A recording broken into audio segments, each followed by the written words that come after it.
So, I've been meaning to do this video for a while, but I feel like the recent developments going on in Jim Zub's Spider-Man run has given me credence to finally do this as a video. And what I mean by that is like, I'm getting real tired of of current Spider-Man comics. I really am. It's bad. It's just so fucking bad. And it still boggles my mind because of how good the other Spider titles are, right? Like Miles fucking kills it every time. Like, I think they made, I recently read the Miles Morales Clone Saga storyline. That was probably the best Clone Saga story since Ultimate Spider-Man. Like, and I know the bar is very low when it comes to Spider-Man and clones. Like, we can all agree the bar is very low, but this was very good. I rather enjoyed it. But look, and I'm not trying to shit talk. Before I go any further into this, I'm not trying to shit talk Jim Zub. There's a lot of Zub's work that is really good. In fact, Mount Vernon Kid and I met him at MegaCon last year, and he was very nice. He was a very nice guy. We actually got a picture with him, a very fun picture too. He was very nice. I'm not trying to shit talk because I understand that he is working under he's basically working under Spider-Man's true arch nemesis. It's not Dr. Octopus, it's not Green Goblin, it's the editorial room. That's the problem. Is that and I want you to really think about this for a second. I really do want you to think about this for a second. As you guys know, is that Marvel, and it's actually kind of a work of genius, really, because DC, it's always Batman is the cash cow for comics. Like, DC Comics, you will always see a Bat title as the main, 90% of the time. 95% of the time, it will be a Batman comic that is just the top of the list, right? Like, we can all agree on that. Now, now you may be thinking, well, Spider-Man's obviously the flagship character for Marvel, so obviously he's the top of the list. Nope.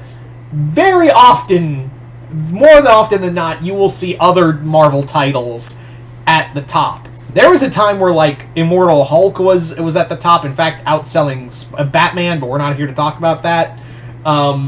There was a time, and I think it still is, that Daredevil was the highest one for Chip Zdarsky's Daredevil. In fact, I think it is definitely one of the higher ones. Venom was outselling Spider-Man. It very much, like, that's what I enjoy about Marvel, is that it's never really judged by one character. It's always like there are so many varying degrees that every Marvel character, like, a lot of Marvel comics are really focused on other characters. But what I've really noticed as of late, after Nick Spencer's run, which had its problems, I'm not going to sit here and be like, oh, Nick Spencer's run of Spider-Man was the last good Spider-Man run. I'm not going to say that, because by the end of it, it really did feel like it got kneecapped. And I don't think that was Nick Spencer's fault. It was mostly because he was doing like 10 different fucking...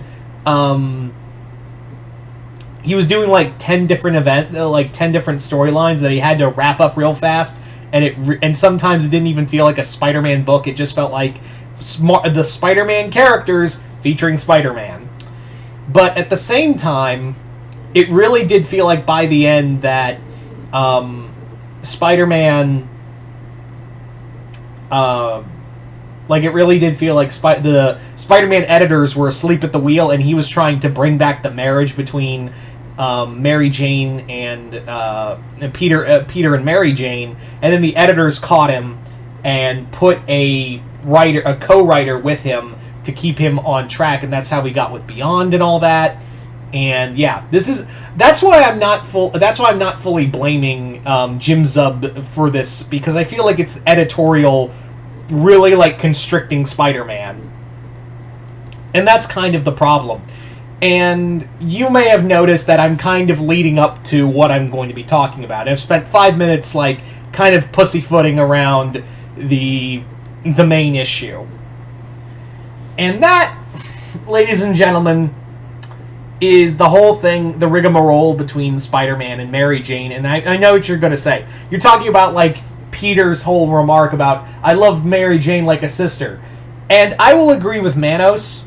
Real Manos did a wonderful moment where he basically called out, like, no, even Peter, like, how the scene is set up, it really does feel like Peter doesn't even believe that, and Black Cat brings that up. Where it's like, I still love her, but it's not like a capital L anymore. It's like a lowercase L. And it really does feel like Mary Jane is... And no one gives a shit about Paul. Let's be real. No one really gives a shit about Paul. The only way that you are going to make this interesting about Paul at all, and I'm calling this, Paul's Mephisto. That's what I think it is, that Paul is Mephisto, and he's trying really hard to keep Mary Jane and Peter Parker apart from each other. If that turns out to be what it is, I am gonna laugh so fucking hard. Or it's good, or if it becomes an actual thing in the future where Paul was a demon sent by Mephisto or something. If it's something dumb shit like that, I will laugh so fucking hard that they did that. And I know what you're thinking. Well, it's not going to be... Paul's not going to be Mephisto or something. Like... What? Like, I'm not being serious. Like, if you think I'm being serious about the Paul being Mephisto thing, to quote Shigo, it's 30% serious, 70% mock. That's where I'm at with that joke. But yeah, that's what I'm kind of talking about, is that Marvel has been doing this whole rigmarole of, like, making sure Spider-Man is miserable, never learning from his mistakes. It's never been, like, they never let Spider-Man be happy. And I know what you're thinking, well, what about, like, Dan Slott's run with the Big Time and all that? Even then, unhappy. He's, like, the only time I've seen, like, good Spider-Man writing where he's in a relationship and usually happy, most of the time, is Bendis' Spider-Man, Ultimate Spider-Man run. Which, say what you will about Bendis, but we can all agree Ultimate Spider-Man was pretty fire. Like, we can all agree Ultimate Spider-Man Bendis was, like, the GOAT. Same, like, I have a lot of problems with Bendis, Civil War 2, but there's a lot of good that Bendis did. One of them being, like I said, Ultimate Spider-Man and how he handled Peter and Mary Jane's relationship, how it all felt organic, all of that. And it really feels like in the main... Like, you see Chip Zdarsky, how he handles the Mary Jane relationship, how fucking... Like, everyone clearly likes to write the relationship. Even Zub has done miniseries where he has MJ in the relationship with Peter Parker. And, yeah, it's very clear people in the studio like it, but there's marching orders from up top that is keeping anyone from writing that, and that's the problem, is that the editors, the editorial, has just been, like, I think they just don't like the idea. They like the idea of, like, oh yeah, Peter Parker, he's like a hip swinging bachelor, thwip, but his life is always miserable, because isn't that just the old Parker luck? No. We want to see Spider-Man happy. In fact, the whole thing you're doing this whole thing with, like, him and Felicia getting back into a relationship, probably.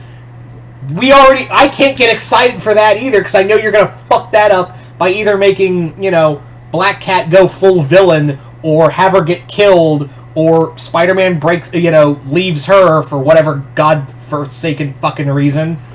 So I can't get excited about that, because you really have this aversion to Spider-Man being Editorial has this aversion to Spider-Man being happy in any capacity, and that's what really kills it for me. I don't know why it's Miles has his own problems, but at least he's having he gets monochrons of enjoyment and whatnot.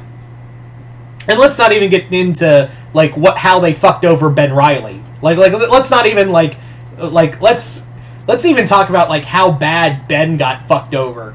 And, yeah. I know there's tons of Ben Reilly fans out there who were livid about that whole chasm thing. And that's still apparently a thing? Alright, what the fuck ever. Alright, what the fuck ever. Yeah. And it sucks, too, because we just got over Ben Reilly being a villain prior because he had been the Jackal in the Clone Conspiracy storyline, so it's like he went right back to being a villain. Yeah, I don't know what has to be done in the editorial room, but this shit is what's keeping Spider-Man from being a higher seller. I've looked at the numbers; they're not great. I mean, they're not awful. Let me preference that they're not like. Don't worry, Amazing Spider-Man's not getting canceled, but I have seen like it's never been like in the recent years. It hasn't been like banger numbers, and yeah. A lot of it is because they just don't, like, half the editorial, and sometimes even writers brought on, don't know what the fuck to do with Spider-Man without rinse and repeat his whole life.